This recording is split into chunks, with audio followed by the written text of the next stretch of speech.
Well, after 10 weeks of lockdowns, Victorians have welcomed new freedoms as restrictions begin to ease in the state, and Victoria's opposition vows to scrap the controversial Belt and Road deal with China if elected at the next election. Joining me now, Victorian Shadow Attorney General Edward O'Donoghue. Edward, I think that's going to be a pretty popular move, scrapping the Belt and Road. This has been a real major distraction for the Andrews government, hasn't it? It has been, and thanks for having me on, Peter. It's a dud deal. It's a dud deal for Victorians. Daniel Andrews should never have signed up to the Belt and Road Initiative without getting feedback and advice from federal agencies, including the Department of Foreign Affairs and Trade.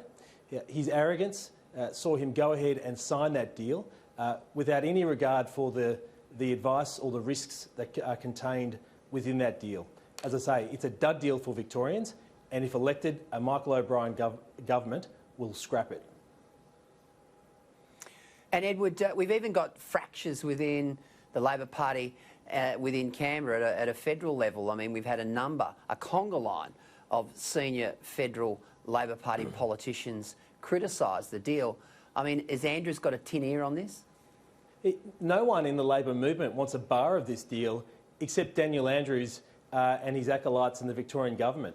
Major unions, senior Labor figures at a federal level, senior Victorian Labor figures such as Senator Kitching, a whole range of Labor people are walking away from this as quickly as they can because they recognise this is a bad deal for Victorians, it's a bad deal for our state, and Daniel Andrews should never have signed it. Signing deals with other governments at an international level is a job for the Australian government. It's about time that the Victorian government kept to its knitting, focused on its core responsibilities and tried to do those much better than it currently is.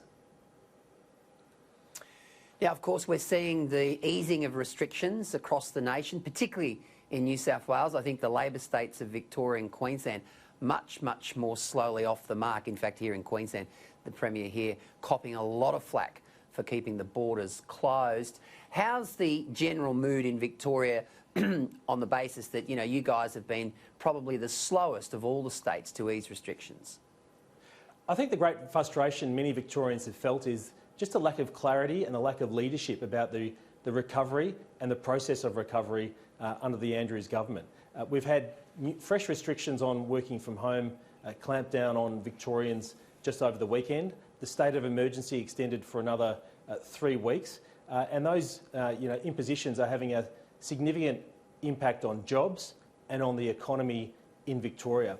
Victorians want to know what the pathway forward is, when public transport use can return. And I think what's important, that many of the issues in Melbourne don't exist in regional Victoria. So it's about time we had a more nuanced approach from the government about allowing activity in parts of Victoria where the risk is much less than in parts of Melbourne.